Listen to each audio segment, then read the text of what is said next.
Insellmilkom u nilqakom għal programm ieħor Wiċċ in Wiċċ fejn kull ġimgħa jiena naqralkom siltiet ta' kitbiet differenti u mbagħad niltaqa' mal-awturi tagħhom. F'dan il-każ poeta fil-fatt. Illum se niltaqgħu ma' Achille Mizzi u se naqralkom ftit poeżiji minn Genesis li hija l-aħħar ġabra ta' poeżiji tiegħu. Achille Mizzi huwa wieħed mill-aktar poeti magħrufin fix-xena lokali. Fl-1958 beda l-karriera tiegħu bħala għalliem fl-iskejjel elementari tal-Gvern. Fl-1988 mar jaħdem mal-Ministeru tal-Edukazzjoni u l-Kultura fejn kien involut fl-organizzazzjoni ta' bosta avvenimenti kulturali. Inħatar segretarju tal-President ta' Malta u f'din il-kariga serva taħt l-eċċellenza tiegħu Ugo Mifsud Bonnici u taħt l-eċċellenza tiegħu il-Professur Guido De Marco, sakemm irtira mis-servizz ċivili fi frar tas-sena 2000. Apparti letteratura, huwa interessat ukoll fl-arti, il-filosofija, fil-mużika, l-istorja u fis-safar. Però ngħaddu issa għal qari tal-ewwel poeżija. Genesis. X'ħin mill-kaos kosmiku tistembaħ u tintebaħ li fil-polz ta' nasek itektek l-univers bir-ritmu tal-bieraħ u tal-lum, ta' issa, ta' għada u ta' dejjem. Bħal xarba arja trid tħallih jimlilek il-pulmuni biex titniffes sa tistadar u tistordi u tintebaħ li fl-aħħar mill-aħħar bil-qawwa ċentrifuga ċirku tont il-wisa u żmien. Bħal serp li jibla lilu nnifsu minn dembu, bħal serp li minn ġismu jingħalef bla jikkonsma biex jerġa' mill-ġdid iwellet lilu nnifsu imfisqi fid-dawl. U bil-jien u l-yang jittenna u jittellet għal dejjem bħal ċirku rikorrenti li jitġeddet fuq il-fus tad-divin bla bidu u bla tmiem. It-tieni poeżija llum jisimha Ħolma. Meta n-naħla fġu fil-warda todos biex tisraq l-asel tal-ġenna, lejn l-ajru tarġa tirtafa bil-bewsa għada fitla fuq xufteja. Mank jiena, mank insalpa lejn ir-rotot qamrija miegħi nieħu fuq xuftejja imqar it-tifkira tal-waħma li saħritni, tal-ħolma li weblitni biż-żożija eterna. Ngħaddu issa l-poeżija li jmiss, lil-ħuta tal-ilma ħelu. Reality is merely an illusion, albeit a very persistent one. Albert Einstein. Tadura li l-anfisa l-ħuta, alluċinata fil-kristall tal-akkwarju trasparenti. Isa ballarina, maqbuda fid-dawl tal-ilwin tal-qawsalla. Kemm mimlajma żżiġ bil-qatfa tal-pinen, bħal werqa tintlewa fir-rieħ, bħal ħsieb li jfiġġ ġol-moħħ u jgħid ħesrem. Jaħuta, għajdli biex tkun qed tistaġeb meta bħal hekk miftuħ beraħ tkun donnok qed tarrex u tikkontempla realtà li tidrilna bħal ħolma illużorja. Waqt li ħolma mhijiex. U l-aħħar poeżija llum iġġib li sem ta' l-inkwina. Meta l-mulej solitarju għajjur bix-xaba ta' mħabtu, ħolom b'univers li espandi bħal sħaba nfirex ħsibu. U niżlet it-tismira tal-imgħallem meta ħabat il-martell fuq l-inkwina u ttajjar ix-xrar. U bħal xmux bil-miljuni żedu fil-baħ bla tarf il-kwiekeb. Il-pjaneti u l-kometi b'nota waħda f'kor wieħed isaffru t-tisfira li l-univers ilu jidwi sa mill-bidu tal-wisa u taż-żmien. Dik kienet l-aħħar poeżija llum u issa nistieden lil Achille biex jiġi hawnhekk dejja. Kif inti? Grazzi tal-ilqajt is-sedjena tagħna. Nirringrazzja lilkom. Nibdew bl-ewwel mistoqsija. Mela, f'din il-ġabra Genesis insibu qatt ta' xbijat persistenti li jidhru f'aktar minn poeżija waħda. Iġbija tal-għadira mpitra, il-ħolma li mhux ħolma, il-loppju tal-peprin, ġbijat bħal dawn huma parti mill-lodda tiegħek bħala poeta.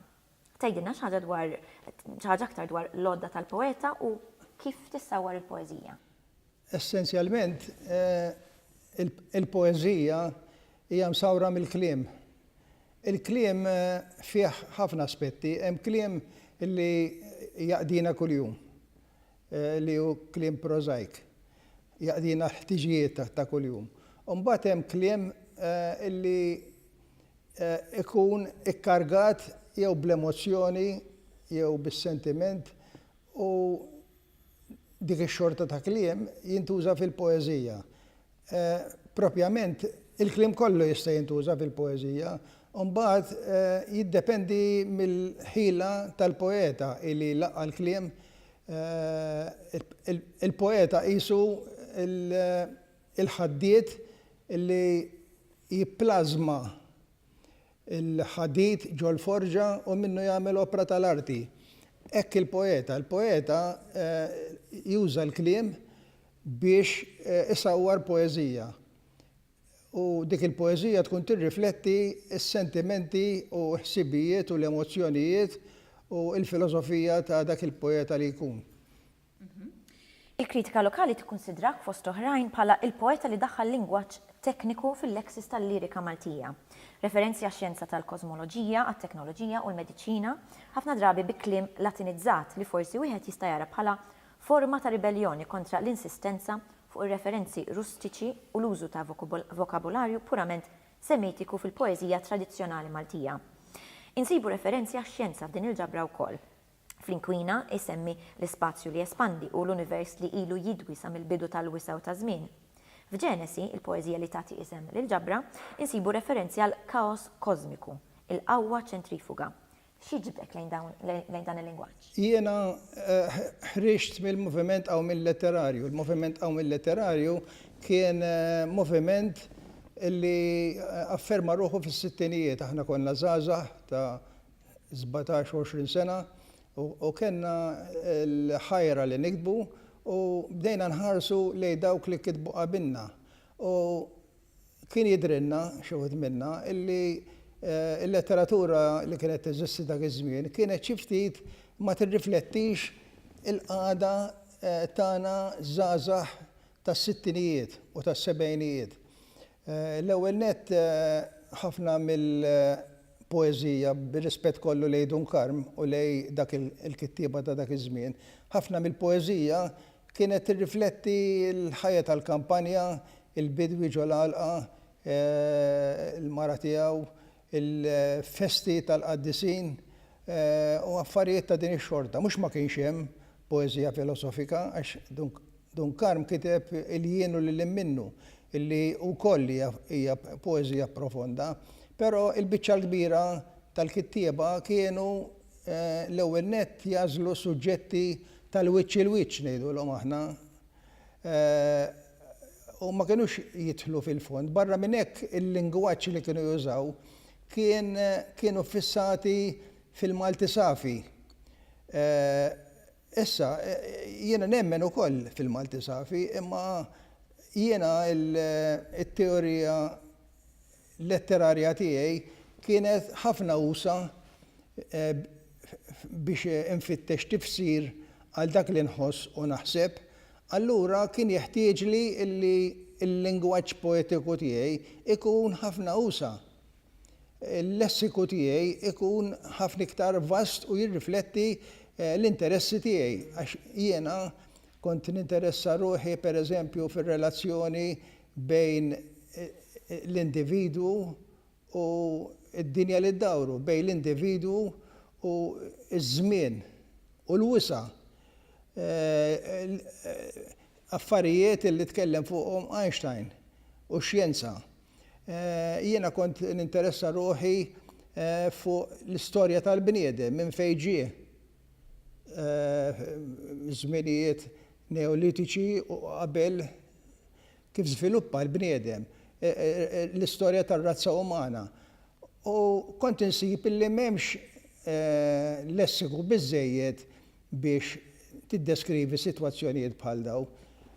Allura kelli infittex u nara kif nirmedja dis-sitwazzjoni u nuża anka kliem derivat mill-lingwi oħra, bħalmu l-Ingliż u t-Taljan.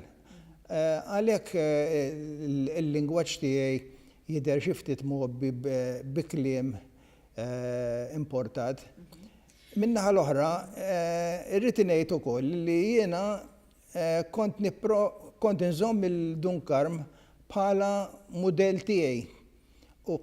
U il-ħila ta' Dunkarm, ir-riżultat fli l-Malti kabbar il-lessiku Malti anka bil-kliem semitiku li kien juża, il-lingwa wara Dunkarm ma kienx il-lingwa li Dunkarm sab. Dunkarm illi kien ġenju, illi kellu statura ta' ġgant fil-letteratura Maltija, ħalli ngħidha hekk, uża l-Malti u bidlu l-Malti. Jiena dik il-vokazzjoni kelli illi fejħalla l-Malti Dunkarm inkompli narrikkieħ b'lingwaġġ mix-xjenza, mill-kosmoloġija, anka mill-anatomija tal-bniedem u mill-istorja u mill-ġrajiet. Mhux neċessarjament b'Malti safi, imma anka b'Malti derivat mill-lingwi oħra. Fil-fatt inti antiċipajt il-mistoqsija li jmissax, Oliver Frigieri fost kritiċi oħra jarak bħala suċċessur denju ta' Dunkarm. Xi tħoss dwar dan u kif tirrelata mal-poeżiji tiegħu? Inħossni onorat li Oliver Frigieri kien qal li jiena suċċessur den ta' Dunkarm, għaliex kien Oliver Frigieri illi irreleva l-ewwel darba li tefa' d-dawl fuq din il-karatteristika tal-poeżija tiegħi illi jiena żviluppajt il-lingwa letterarjament biex taqdi l-ħtiġijiet tal-lum. U warajja kien hemm poeti oħrajn mhux soqgħod insemmihom illi ma rridx ngħid imitawni, imma anke huma ippruvaw anke jużaw dil-kwalità ta' lingwa illi fl-aħħar mill-aħħar kienet tirrifletti l-lingwa illi konna nistudjaw l-iskola u anke l-lingwa tal-poplu, il-lingwa mitkellma. Meta ħassejt l-ewwel attrazzjoni għall poeżija u issa li kbirt u komplejt u seddaqt fit-triq tal-versi, xrabtek mal-poeżija aktar milli ma xi ġeneru letterarju ieħor jew ma xi triq oħra fil-qasam tal-arti bħal ngħidu aħna il-pittura jew il-mużika? Ħalli ngħidlek, il-poeżija tibda ġo fik bħal nibbieta żgħira fit-tfulija biex ngħidlek, għaliex meta inti tkun l-iskola tibda taqra t-testi skolastiċi u tibda tinteressa ruħek. U jiena niftakar meta kont f'nofs il-klassijiet sekondarji, vuol dire pereżempju fit-terza, kellna testi dak iż-żmien kienu jagħmlu iktar enfasi fuq il-letteratura għaliex da żmien l-attenzjoni infirxet għaw illum għaw il-digital studies, il-computer, illi ħafna mill-istudju u l-ħin aħna fi żmienna aktar konna konċentrati fuq il-letteratura. U jiena kont is-seminarju. U s-seminarju kien hemm għalliema tajbin ħafna u ma stess kienu kittieba bħal George Zammit, ta' Winsu Rosi, Dun Franz Camilleri, illi fi żmienu u anka wara kien imsemmi għax kien għamel ħafna innijiet tal-knejjes tal-qaddisin biex niftehmu u anka poeżija oħra vuol dire kien kittib prolifiku, Dun Franz Camilleri kien jismu. U għalliema oħra illi tagħuna sfond u għalmuna napprezzaw u nanalizzaw il-poeżija. U jiena mill-ewwel bdejt inħobba għaliex jiena għandi xeħta ġo fija, għandi l-immaġinazzjoni li hija rekwiżit qawwi għall-poeżija, għandi ħakma tal-kliem, u meta ngħid ħakma tal-kliem li tkun taf il-valur tal-kliem ta' kull kelma. U tkun taf għax l-ewwel Malti u hemm Malti. Tkun taf meta jkollok da sens tal-kliem tal-kelma Maltija, li ma kliem jixraq f'ċerti sitwazzjonijiet ta' poeżija u li ma kliem jixraq inqas. Allora ikollok da sens tal-kliem, tifhem tkun tħossu l-kliem. Barra minn hekk kelli bħalmet kelli immaġinazzjoni u kont nħarra u nistudja. U l-snin tiegħi fis-seminarju kont anka għamil żmien is-seminarju maġġori, vuol dire skorrejt il-matrikola dħalt l-università u kont intern biex niftehmu. U dik il-ħajja tas-seminarju ittik sfond anka ta' apprezzament tal-affarijiet spiritwali. Meta ngħid affarijiet spiritwali, m'iniex qed ngħid l-affarijiet li aħna komunement ngħidulhom tal-Knisja, imma li tħares lejn livelli oħra tal-ħsieb. tifhem u tibda tinteressa ruħek anka f'reliġjonijiet oħra u Mela, is-sagru l-ispiritwal, in-natura umana, il-primordjal.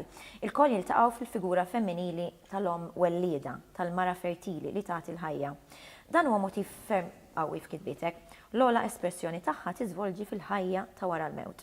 Din hi l-metafora ewlenija li suqek u tispirak fil-kitba tal-versi. Iva, jena il-figura femminili ta' affaxxinari, mhux fis-sens sessuali voliri, imma fil-figura tagħha fl-isfond tal-kreazzjoni. U mhux il-figura tal-mara umana biss, anka il-femminilità li teżisti madwarna, per eżempju, anka l-annimali li tara ngħidu aħna il-klib kelba per eżempju li jkollha l-frieħ, dak l-istinti li għandha kemm huma sbieħ illi jekk inti teħdilha ferħ dina tittafaliex. U hekk meta twellet sitta wieħed minnhom ikun mejjed, ma tagħtix kasu twarbu. Għaliex għax l-istint tagħha jurija li daka mhux ħaj u l-istint prokreattiv tagħha iġala teħu ħsieb l-oħrajn. Issa, dal-misteru tal-femminilità ktibt ħafna poeżiji dwaru, għandi poeżija jisimha Masculum et Feminam Creaviteos, vuol diri Alla ħala il-bnedmin raġel u mara. Hemm kontrast bejn iż-żewġ sessi. Għandi ħafna oħrajn tifhem kollha jiċċentraw fuq dan il-misteru tant sabiħ illi jaffaxxinani fil-ħajja. Mela, issa hawnhekk qed naraw kodba li ġibt miegħek inti tgħidilna xi ħaġa dwarhom.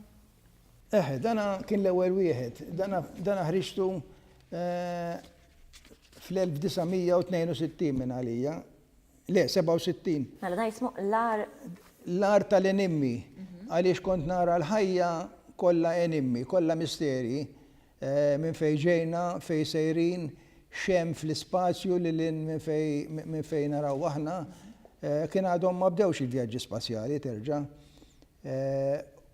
U għamilt li l-nifsi tkun daqsxejn egoċentriku ukoll, imma ma tantx jidher fejn fil-background. U kont kien intlaqa ħafna, dana kien għamil li introduzzjoni l-professor Aquilina, illi kien figura kbira ħafna fil-Malti u promova l-Malti u l-letteratura u organizza anka l-istudju tal-Malti fl-Università u kien intlaqa ħafna. Imbagħad bqajt noħroġ kotba oħrajn, pereżempju dana kont ħriġtu ma' Mario Azzopardi u Oliver Frigieri, jismu Mas-Seħħa tat-Tnabar.